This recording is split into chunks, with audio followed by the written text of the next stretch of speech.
In this video, we're going to be looking at the power options you've got for these cameras. We're going to be considering the value of each option and the battery life that you get from them. We're going to be looking at the OEM Panasonic batteries. We're going to be looking at a third-party battery called Moma, which has got one of the best reputations for third-party batteries. And lastly, we're going to be looking at a USB power brick option. I've done some testing around how long these power options will last, and I want to sort of draw your attention to the value that they offer given the price that they'll cost to buy. But please bear in mind, the tests that I've done were in test conditions. I set the camera going to record 4K at 30 frames a second with the monitor out but completely static on a tripod. So the figures you'll see are not necessarily a guide as to how long you can expect to get out of the batteries, it's more just for comparison's sake, and I'd expect to get about 25% less power in the real world conditions. Kicking off with the regular Panasonic battery, when you buy them separately you get this cheap horrible little bag with them. Let's take a look at the test results I got from this battery. So in my test I got about 2.5 hours before it died, and it went down to the red flashing light with about 6 minutes left of the life. Charge time is about 3 hours, and they cost about $50 to $60 in the US and £50 in the UK. Next up we've got a budget Chinese brand, Moma, and to their credit they come with this really nice case which is much more sturdy than what you get from Panasonic with their batteries, and also it comes with a USB charger. These come in a pack of 2 and the USB charger charges them in about 6 hours, and that's using an iPhone plug to micro USB cable. Performance wise, as you might expect, they weren't quite up to par with the Panasonic ones. They gave me an hour and a half each, but when you consider the fact that it's £25 or $25 for 2, an hour and a half for $12.50 is actually much better value than you get from Panasonic. The last option is the USB, and that's kind of slightly out there. It's also a third-party solution. So you need a USB power bank obviously, and it needs to be a very specific voltage so as not to cause any trouble with the camera. I use this Anker one. It connects to this dongle here, which in turn connects to a dummy battery which goes in the camera of course. To run a cable out of the battery section you need to lift this flap once the section is open. The cable then runs through there and it can be closed. Once that's all hooked up, obviously you've got to do something with this USB bank, so you can either dangle it off a tripod or you could mount it on top with a cold shoe mount like I've done here. This thing just carries my USB bank. Obviously this will slide onto the top of the camera and hold it there for me. I'll provide links to these items in the usual place by the way. You can't see me, but I'm holding my hands up now in confession to say I've not fully tested this USB in the same conditions. That said, after using it, I'm pretty sure you'd get 7 hours in the same test conditions. That's crazy value for the price. So the battery is about £26, the adapter was about £24, so that's a £50 setup or about $60. As you can imagine with a beast like this, it takes a while to charge, so it's about 6 hours on a 2 amp charger, but if you've got a 1 amp plug, it's going to take you a whopping 14 hours. There are a few caveats you need to know about. So on this setup, to use photographs you actually need to be in silent mode because it doesn't have the power to run the shutter. Also, I'd be really cautious about being outside, even if there's even a slight chance of rain or humidity. We've essentially broken the seal to the battery compartment, so you need to be mindful. Now I'm kind of a cautious guy, so I bought OEM batteries and then padded my kit out for extra longevity with the other stuff. It's good to know that if you've got a power source where you're working, 2 of the Panasonic batteries and 2 of the third-party batteries will see you through the whole day, as long as you can keep cycling the charging of them. I give the value award to the USB option, which gives you the best bang for the buck. If you're shooting in remote places or you're shooting in events without power, then it's a really good option, especially if you lock down on a tripod, because then you can hang the battery on the tripod and it's out of the way. I'm just not big on the risk that the USB dies mid-take, which will actually make the video file corrupt and very difficult to recover. There are some sites that will charge you to be able to try and recover that file, but there's no guarantee.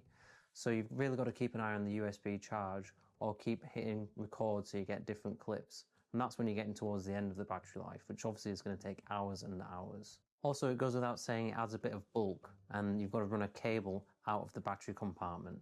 So you might have some concerns about dust or moisture getting in there, and they're totally valid. I wouldn't like to be using it outside, especially at the risk of rain. Vlog comes pre-installed if you're using the GH5S, but if you want that on the GH5, it's going to cost you. At the moment it's about £81 or $97 for the upgrade. It's also a ridiculous process to upgrade the camera. You get a snail mail package which takes days if not weeks to arrive, and then you've got to go online with the code that you get It's absolutely crazy. Why they can't just do this all electronically over email, I'll never know. You'd consider V-Log if you want the maximum latitude in post to push the colours around in a heavy grade. Also, it gives you extra dynamic range, which is the biggest benefit. Dynamic range then, if you're not familiar with it, it's the metric that quantifies how well a camera can preserve detail in the extreme dark areas and the light areas of the scene at the same time. So it's your camera's ability to keep good exposure over differing light levels of the scene without clipping, which is where you've lost the detail in the highlights completely. So in this scene here, we've got bad dynamic range. We've got darks without much detail in them, and the sky there is completely clipped, so there's no detail showing in it. It's obviously not a very pleasing image, but if we see what better dynamic range would look like, we've got the details there in the clouds and the shadows have come alive as well. So excuse my scruffy bedroom here for the second. I just wanted to show what dynamic range can mean in a practical setting. So here, if you're doing a real estate shoot, the room here is quite well exposed. You can see the shadows and there's details there. But out of the window, there are certain parts which are overexposed and clipped. So if you see above the building which is outside the window, there's an invisible roof there because the camera wasn't able to capture the details in the highlights. I mean, even if we reduce the exposure level in post, there is no detail coming out there. It's just going to be invisible. So that's how the scene looked in a regular Rec 709 profile. If we switch to log, you'll be able to see that the same exposure in the room actually allows more details to be captured outside in the bright areas. So all of a sudden there's a roof there that's appeared on the top of the building that was previously missing. So you can see how the log profile gives that little bit extra dynamic range to the camera. And to some people that can be a big deal. I mean, sometimes that's just the difference between an expensive cinema camera like a Red or an Arri Alexa compared to the DSLR world. The human eye can see details in shadows and highlights at the same time, so that's what looks the most natural and the most pleasing to us. And to get a camera to be able to capture it in a similar way is an expensive business. Here's another example of a scene shot in log, and we're helped by the log here because we're able to capture the details in the sky, such as the clouds, whilst maintaining a good exposure on the skin. This is also an example of the second reason why you might use a log profile, and that's for the ability to grade it with an interesting or creative look. So here I've introduced pink tones into the sky, and it's managed to be done without introducing any blockiness into the colours or any strange saturation artifacts. That's of course going to be helped by the fact that I'm shooting in 10-bit, but log just adds a little extra dimension to it. So that's why you might choose to shoot in log, but you also need to bear in mind it comes with its own drawbacks. So first of all, low light conditions, log isn't recommended. This scene here shot in a Rec 709 profile is relatively clean, and the same shot on the same lens with the same exact settings other than the picture profile, the log will actually give you a bit of a noisier image. Now you might not be able to tell that through the compression that you're seeing this in, but if noise is an issue for you, you do need to bear it in mind. If we zoom in here a little bit, you'll be able to notice some of the noise in the brickwork. Bearing in mind this was shot at 800 ISO, you might expect it to be a little cleaner than it is, but I would say at least the log is able to expose the highlights better and the signs look less blown out than they did on the Rec 709 profile. So the next drawback is that some people are seeing green artifacts in certain colours, particularly skin tones. It's apparently helped by shooting in 10-bit versus 8-bit, so to test this we're going to look at my face in some pretty unflattering angles. Viewer discretion is advised. So here's me and my bad skin in all its horrible glory. This was shot in 8-bit, which is now regarded as a bit of a no-no for shooting vlog on this camera. There's a known issue on Adobe Premiere Pro at the moment which intensifies the problem, but this is edited on Final Cut Pro and doesn't look too bad. The colours that you're seeing in my skin probably are that bad. So let's compare that to what 10-bit looks like. You might notice, particularly under my eyes, that in 10-bit it's just a little bit softer. Now I don't mean resolution, but there's actually a smoother tonality and a gradation between the colours. And to really highlight the difference there and the terribleness of my skin, we're going to zoom in and bump the saturation to a level that you would never use, but it does show the difference. Again, I have to say I'm sorry about this, but it's me again. Okay, if you can hold back the sickness just a little bit, I'll make this quick.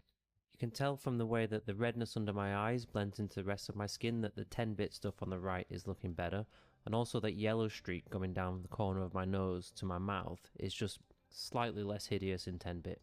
Whew, okay, that's all done. Promise no more face. So, vlog. Here are the pros and cons. It does give you more dynamic range, it's just a little bump, but sometimes can mean the difference between getting some details in the highlights that you want to keep and not. It lets you push the colours a little bit more, especially when you use 10-bit, which means that you're able to get a more creative grade, or you've got a better chance of matching this to a different camera. On the flip side, it's not as good in low light as other profiles, and actually it's recommended you overexpose slightly when you shoot it, so that means you need to be in even better lighting conditions than you otherwise would do on other Rec 709 profiles to get the best. You should expect it to take longer to colour grade, and there's a cost involved to install it on your camera, unless you're dealing with the GH5S, in which case it came with it. And to see the best results, you need to be shooting in 10-bit, and that means forsaking one of the best things that this camera can do, which is 4K slow motion. Those profiles are not in 10-bit, it only goes up to 25p in 10-bit, so you have to actually make a choice between 4K slow motion or 10-bit. That is unless you want to shoot externally to something like an Atomos recorder, which can do 4K 60 in 10-bit. But that comes at a cost. So is Vlog worth it for you? Well, that kind of depends. You definitely can get cinematic and professional results without using it, so it's not a requirement, I would say. But if you are the kind of person that wants that extra little bit from the camera, then it could be seen as essential. That extra dynamic range does come in handy in certain situations, but you can definitely live without it. Let's talk about using these cameras on a gimbal. Now, I'm not going to go into reviews of specific gimbals or anything like that. I'm just going to try and attack this from the angle of you've got a gimbal, you've got one of these cameras, and you want to know how best to use it. So we'll look, for example, at some focusing options. Lens-wise, the wider the lens that you use, the smoother the result will be. For users of the Sigma 18 to 35mm, I just want to say, because it's such a big, heavy beast of a lens, you've got to be really careful about which gimbal you use. You've got to make sure that the payload can manage all of that weight. The Xeon Crane series, for example, is a funny one because some of the models support that big heavy lens and some don't. So the original Xeon Crane did work for some people with the GH5 and the Sigma 18 to 35. The Xeon Crane V2, not to confuse that with the Xeon Crane 2, the Xeon Crane V2 does not allow the 18 to 35. The motors just can't handle that weight. Now the Xeon Crane 2 is a bigger payload and that one can. Other gimbals with a payload bigger than that should be able to manage it, but you should always check if you can. Okay, so keeping focus is probably one of the biggest challenges while you're using a gimbal, so here are some tips for that. First of all, I'd recommend you shoot on quite a wide lens. Not only will that help out with keeping your footage smooth, but it'll also give you a deeper depth of field, so more of your frame is in focus. In these real estate shots here, I'm using a 7.5mm lens by Laowa. This is an f2 lens and it's fully manual. It helps keep a deep depth of field because it's so wide. Another way to ensure you get a deep depth of field, of course, is to close down your aperture. How much depth of field you get will actually depend on the lens that you've got. So on that Laowa 7.5mm, I only need to really stop down to a 2.8 or so to get lots of depth of field. On a gimbal, you're more likely to be using the monitor than the EVF, so I recommend you use focus peaking to make sure that you've got your subject in focus. It works by highlighting your focus area green, such as the text here on the mug, and I rely on this all the time. My fourth tip when you're manually focusing on a gimbal is to just keep the subject at the same distance for the whole time you're shooting. This shot probably isn't the best example, but this kind of orbit motion where you're going round your subject is a great way of keeping the subject for the same distance from the lens. Otherwise, if what you're trying to go for is a dolly movement where you're moving in towards your subject and moving back out again, you see this in music videos where they shoot like this over and over again to try and get some clips from it. If you're going to do that kind of action, I suggest you set a focus area into the middle of that range, and then you know that you'll always have some footage that's usable. Lastly, on focusing then, if you're going to use autofocus, and there's a different lecture on this subject which you should probably review, I would recommend you only shoot this way if you know you can shoot way more footage than you actually need, as you'll be taking bits out. I would recommend you use single point focus, as I say in that standalone lecture, and the settings I use are +2 speed and +2 sensitivity. That doesn't hunt too much, but it does get some focus. Now, if your subject is moving very fast or you're moving very fast with the gimbal, you might need to play around with those. My recommendation would be to shoot with manual focus, just because autofocus, even when it works, if it hunts at all, that's not really a good professional look, in my eyes at least. If you haven't got your gimbal yet, I would recommend you take a look at this DJI Ronin S. Us Lumix users actually get the benefit of focus pulling using that wheel on the side of the handle. I can't say I've tested it, but it's definitely worth checking out if you haven't got one. Okay, my final 2 gimbal tips. Firstly, I keep stabilization on the GH5. I've tested it and it just works better. Slow motion like this will also help smooth it out. Compare this to full speed and you'll see there's a bit more bounce there that's not controlled. So for the most stable result, use a wider lens, use slow motion if possible, and I would suggest leaving stabilization on. Focus wise, I like to shoot with a deeper depth of field, so that means stopping down the aperture to a higher f number. Then it's just a case of keeping the subject at the same distance, or at least making sure that a lot of your footage is at that distance.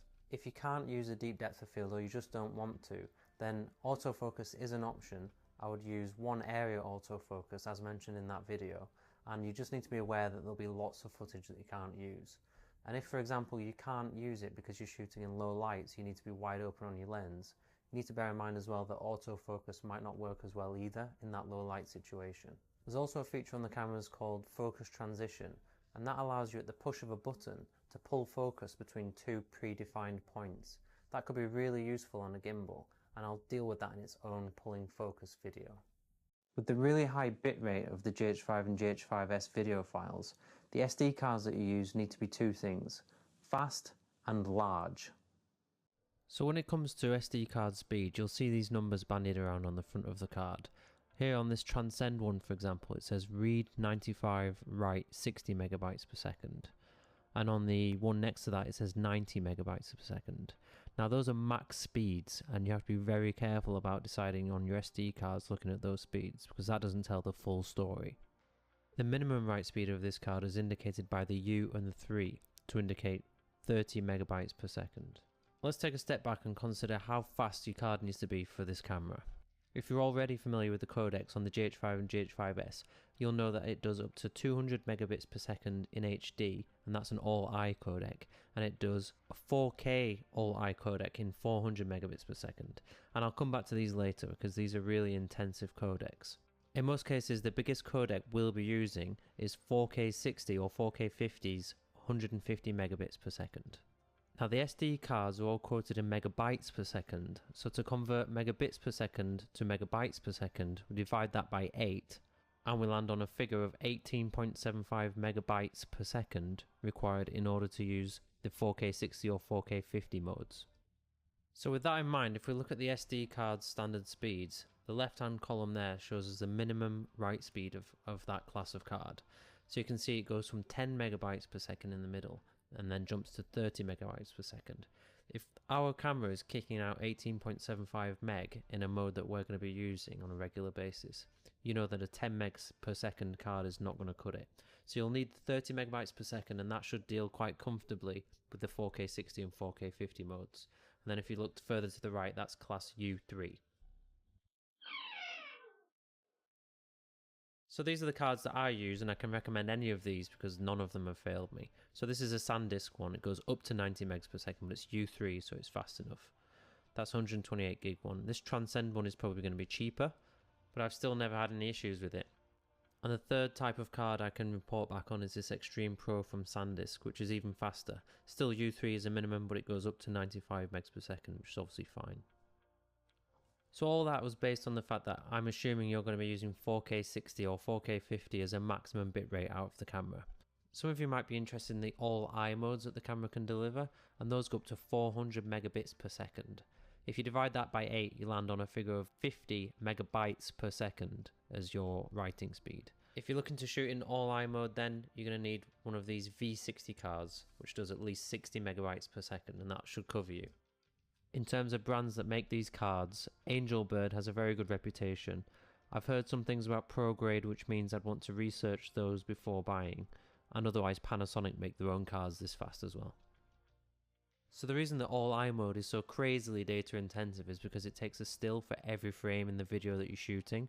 The other codecs are actually taking stills less frequently than every frame, and they're making up the difference with an algorithm that says which pixels have changed between each frame. From my research into this subject, a minority of people have said that they've been able to grade better on the all-I modes, but honestly I think the consensus is it's just not worth it. And when you think about the difference, you'd think the all-eye mode would be loads better than the others, but actually I've not been able to see a difference.